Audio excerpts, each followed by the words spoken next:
Assalamualaikum warahmatullahi wabarakatuh. Selamat pagi anak-anakku.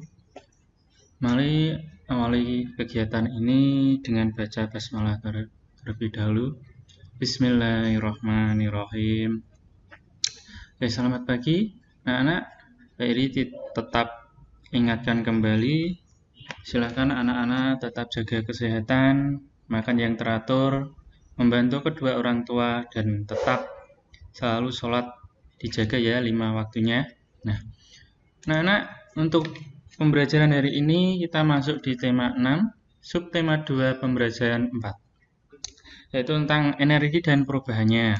Nah, anak-anak pasti sudah masih ingat ya untuk kemarin ya, yaitu PJOK tentang senam. Nah, pada pertemuan yang lalu kamu sudah berlatih gerakan. Nah, gerakan berjalan, meliuk, dan mengayun mengikuti irama.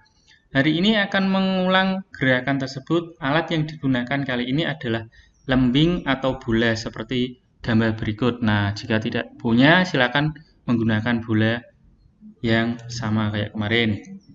Nah, sekarang yuk ke lapangan. Lakukan gerakan yang sudah dicontohkan satu per satu. Praktekkan gerakan senam yang baru dipelajari. Setelah selesai melakukan pendinginan, kembalilah ke kelas untuk melanjutkan kegiatan berikut. Nah, karena masih masa pandemi, silakan anak-anak bisa praktekkan gerakan tadi di rumah. Nah, anak-anak silakan amati. Nah, anak-anak pasti bisa melihat ya gambar apa ini. Ya, banyak beberapa macam buah ya. Ada nanas, ada apel, ada pisang, ada stroberi dan anggur ya.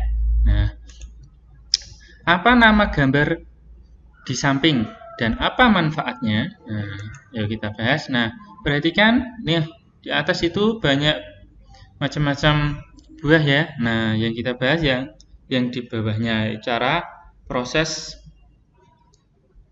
pengambilan buah atau saat menanamnya sampai dengan panen. Nah, buah-buahan bermanfaat untuk menambah energi bagi tubuh. Buah-buahan mengandung berbagai macam vitamin. Nah, anak-anak, dalam tubuh kita pasti membutuhkan banyak nutrisi. Nah, yang perlu kita ketahui yaitu ada 7 nutrisi penting yang diperlukan tubuh setiap hari. Nah, yang pertama yaitu ada karbohidrat, yang kedua yaitu protein, ketiga lemak, 4 vitamin, 5 mineral, 6 serat tumbuhan, dan 7 air. Nah, ini sebagai contohnya ada susu, ada pisang, ada daging, ada telur. Nah, ini adalah 7 nutrisi penting yang diperlukan untuk tubuh kita setiap hari. Nah, anak-anak, bagaimana proses membuat baju? Nah, anak-anak pasti belum tahu ya bagaimana cara membuat baju. Pasti anak-anak pastinya hanya tahu baju itu bentuknya gimana, yang kita pakai pasti baju. Nah, sekarang kita membahas proses membuat baju memerlukan waktu yang sangat lama. Nah, mulai dari menanam pohon kapas hingga menjadi baju. Perhatikan gambar-gambar berikut. Nah, anak, silakan anak bisa mengamati, ada gambar yaitu adalah frase, yaitu adalah dari pohon kapas ya, yang ditanam. Setelah kapasnya itu diambil, terus disimpan, terus memintal kapas, dan terus dijadikan benang. Setelah itu baru ditenun kain dan menjadi kain, dan membuat pola baju, dan menjahit atau dijahit oleh seorang penjahit, barulah jadi sebuah baju. Nah, ini adalah proses awal, dari awal sampai akhir menjadi baju ya. Nah, energi apa sajakah yang diperlukan untuk menghasilkan sebuah baju, anak-anak? Nah, apakah kewajiban yang harus dilakukan terhadap pakaian yang kita miliki? Lengkapi tabel berikut. Nah, anak-anak bisa mengisi tabel berikut ya, ada 2 ya. Energi apa sajakah yang dikeluarkan orang-orang yang terlibat dalam pembuatan tadi? Nah, energi apa? Nah, apa kewajiban kalian terhadap baju yang kalian miliki? Nah, apakah merawatnya atau membiarkannya atau membuangnya? Nah, silakan anak-anak bisa berpikir ya. Nah, waktu yang diperlukan untuk membuat baju sangat lama. Energi yang digunakan juga sangat besar. Oleh karena itu, kita harus menghargai waktu dan energi. baju yang kalian pakai tidak tersedia begitu saja. Ada beberapa proses yang harus dilalui hingga tersedia baju yang bisa dipakai.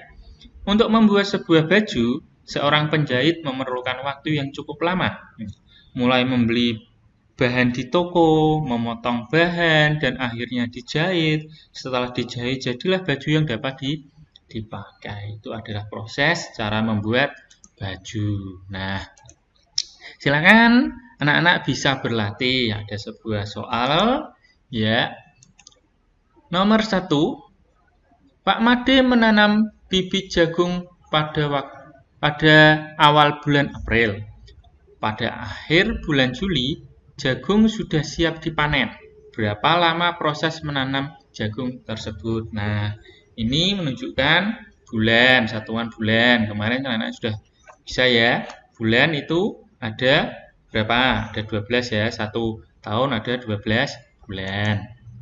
Yang kedua, Pak Made bisa membuat 4 bandengan tiap hari. Jika ia harus membuat 20 bandengan, berapa hari yang Pak D perlukan? Nah, bisa diamati, membuat 4 bandengan tiap hari, berarti 1 hari membuat 4.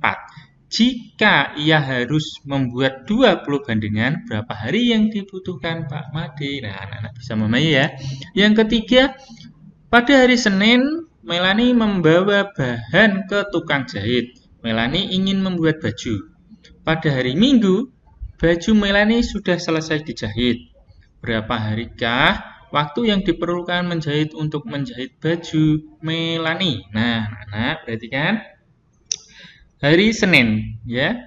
Pada hari Minggu, baju Melani sudah selesai. Nah, berarti dimulai dari hari Senin. Ingat ya, hari itu ada 7. Dimulai hari Senin, berarti sampai Minggu ada berapa hari ya. Nomor 4,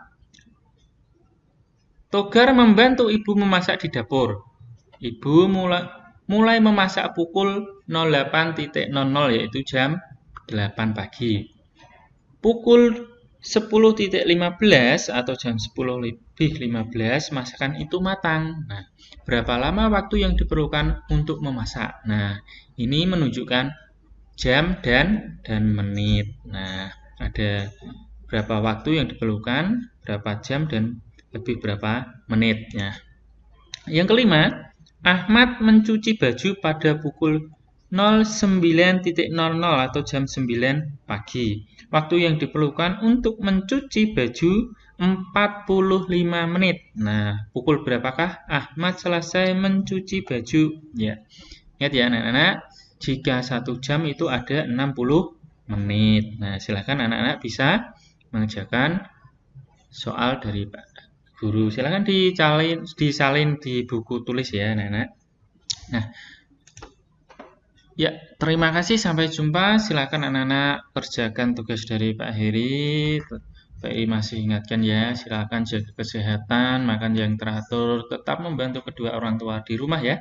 Dan tetap sholatnya harus dijaga, harus 5 waktu dalam sehari. Nah, mungkin itu yang dapat saya sampaikan. Kurang dan lebihnya, Pak Heri minta maaf. Assalamualaikum warahmatullahi wabarakatuh.